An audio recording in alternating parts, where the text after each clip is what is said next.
40 km d'échappée. D'ores et déjà, en ce qui les concerne, ils résistent.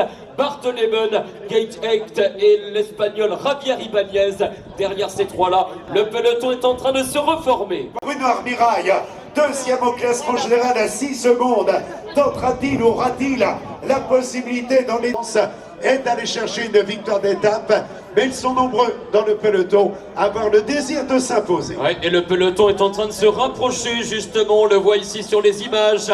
Ah, le panache, évidemment, de Valentin Ferron, à chaque fois qu'il arrive sur ce circuit de Poitiers, il est à l'attaque, hein, année après année. Il tente sa chance. Il avait réussi donc à creuser un premier... Il porte le maillot de meilleur graveur et c'est le leader de l'épreuve que nous retrouvons en deuxième position dans le peloton. Il passe confortablement cette côte d'arrivée d'accélération. On le voit avec Enzo Paleni, le porte de l'équipe Groupama FDJ.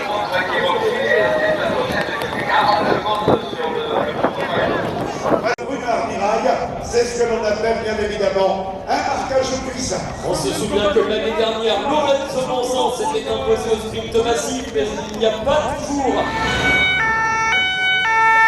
41 secondes pour l'instant. Eh bien, on joue un petit peu au chat à la souris vers son maillot de leader. Il est encore près d'une minute d'avance. Donc, beaucoup moins menaçant que tout à l'heure s'apprête à entamer. 10 ou encore 39 Poitou-Charentes. Merci donc à tous les partenaires présents.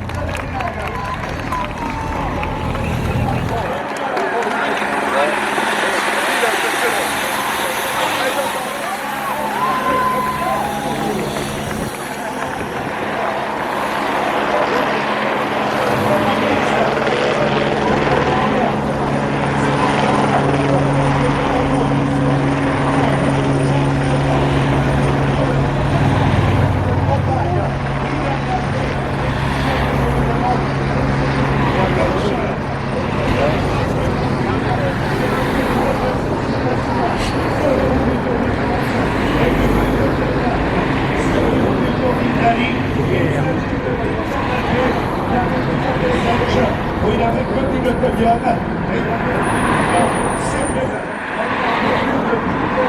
Tête du peloton avec une surveillance étroite. Forcément tenter sa chance au vu de la physionomie. De double de douleur, il souffre au niveau du genou. Et aujourd'hui, il va donc... Ascension de la côte de Bonillet dans moins de 2 km maintenant. Voilà, eh bien on va revenir tout de suite. Oh là là, ça devient compliqué pour les hommes de tête. On le voit actuellement avec le peloton qui est en train de revenir. Ils insistent, les deux coureurs de l'équipe Yoman.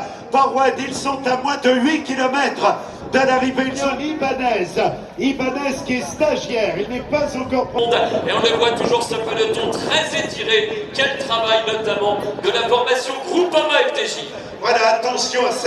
Dans lequel il y a le rapide Giovanni Leonardi qui a gagné au Tour de Bulgarie, au Tour de Sicile et au Tour des Asturies. Elle a déjà obtenu une victoire d'étape.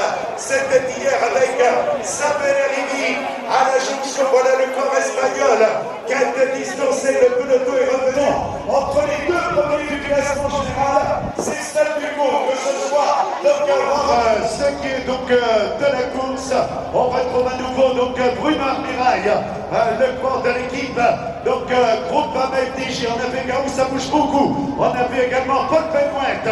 Il est là, effectivement. Oui, il est là. On l'a vu, les cours de l'équipe, comme Vinis qui reviennent. On retrouve également les cours de l'équipe Aaron's Gold.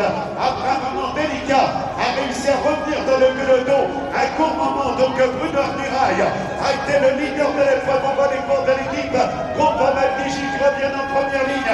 Tom Magno qui réalise une étape absolument superbe. Et nous avons également donc les cours de l'équipe Groupama FDJ avec...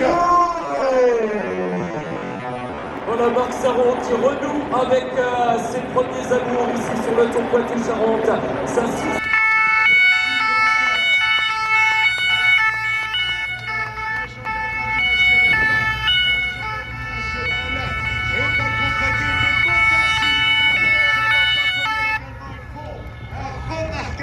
Dans le département de la Charente, sous la canicule sprint massif.